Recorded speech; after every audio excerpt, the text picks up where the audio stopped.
Can the human heart raise consciousness and create global peace? The missing terrain of humanity. Part 1.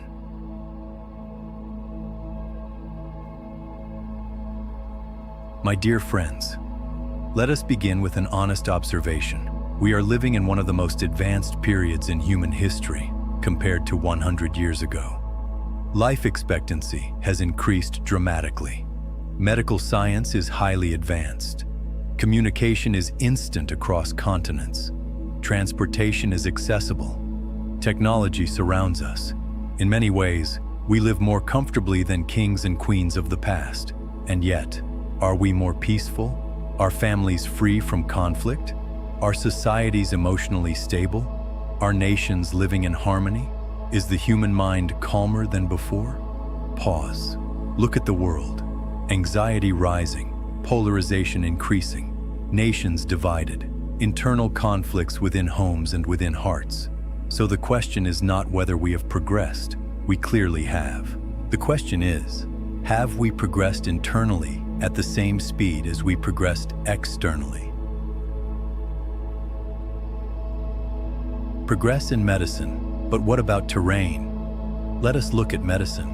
In the last 20-30 years, genomics expanded, surgical precision improved, diagnostics became sophisticated, biotechnology flourished, yet we see rising chronic diseases, autoimmune disorders, mental health challenges, emerging epidemics and pandemics. Does this mean medicine failed? No. Medicine is extraordinary in treating acute crisis, but many chronic conditions relate to something deeper: inflammation, stress overload, metabolic imbalance, nervous system dysregulation. In biology, there is a concept known as terrain, the internal environment of the body. When terrain is strong, resilience increases. When terrain is weak, disturbances spread more easily, so treatment matters. But terrain matters too. Now let me ask you, what if global conflict operates in the same way? Psychological terrain. The root layer. Conflict does not begin in parliament. It begins in perception. And perception is shaped by the nervous system. When the nervous system is chronically stressed, the brain scans for threat. Identity becomes rigid. Ego becomes defensive. Listening decreases. Reaction increases. Now imagine millions of dysregulated nervous systems interacting daily. Family conflict, community tension, political polarization. This is not evil. This is biology under stress. If biological inflammation spreads disease, psychological inflammation spreads division.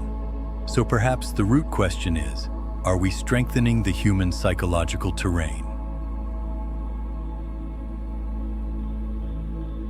The science of the heart. Research from the HeartMath Institute has explored the relationship between emotional states and heart rhythms. Key findings suggest the heart sends signals to the brain. Emotional states influence heart rate variability. Coherent heart rhythms correlate with improved clarity and emotional regulation. When heart rhythms are chaotic, brain function narrows. When heart rhythms are coherent, cognitive flexibility improves. Coherence is associated with reduced stress hormones, improved immune markers, enhanced emotional stability. This is measurable physiology. Peace is not only a moral concept, it is a physiological state. When the heart is regulated, perception changes. When perception changes, behavior changes. When behavior changes, relationships change.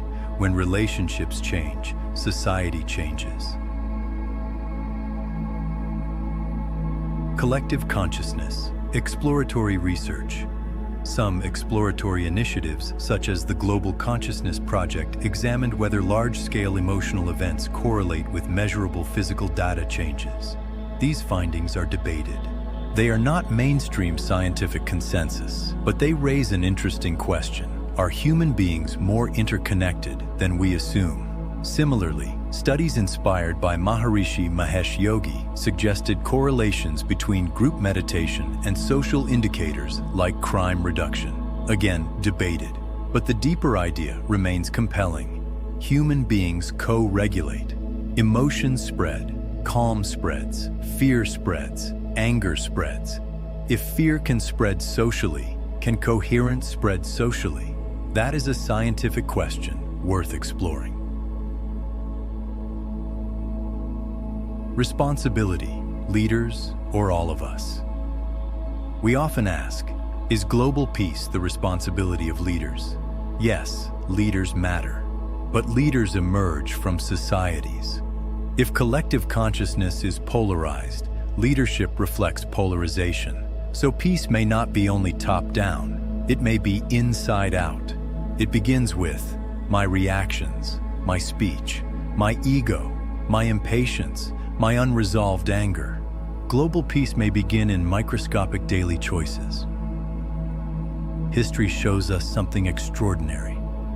A single deeply transformed human being has, at times, influenced the direction of entire civilizations.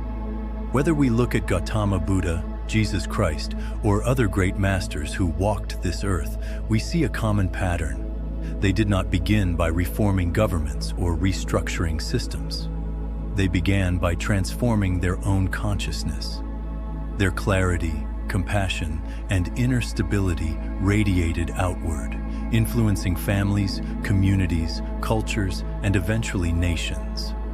This reminds us that the power of one regulated heart is not insignificant.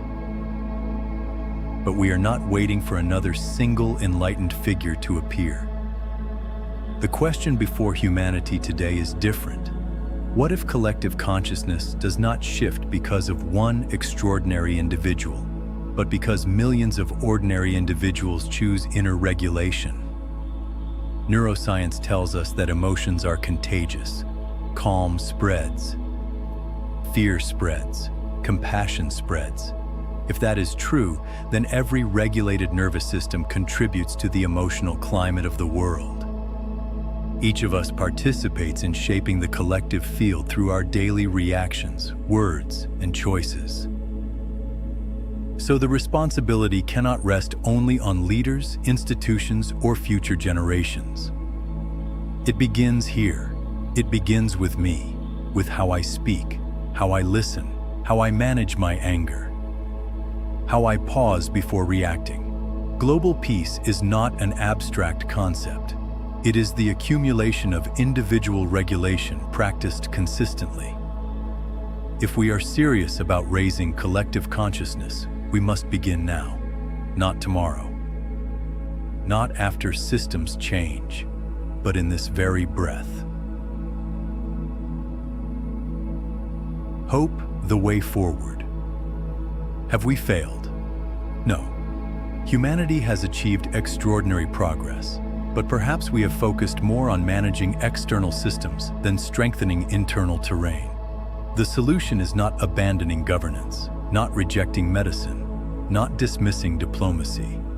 The solution is integration. Add emotional regulation education in schools, heart coherence training, leadership nervous system resets, community reflection spaces, strengthen the human terrain, and peace may not need to be forced. It may naturally emerge.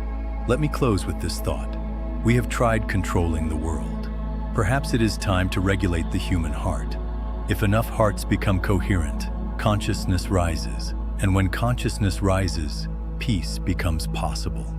In our next lecture, we will explore the practical scientific pathways to implement this vision. Thank you for watching. This series is not about blaming leaders, systems, or nations. It is about exploring whether strengthening the human nervous system and heart coherence can complement existing systems to support long-term global peace. Progress has been extraordinary. Now perhaps emotional and physiological maturity must grow at the same pace. Peace may not be imposed from outside. It may emerge from within. If this message resonates, reflect on one simple question. What can I regulate within myself today that contributes to a calmer world? With gratitude, Founder, Holistic Wellness Foundation. Imphal, Healing Beyond Boundaries.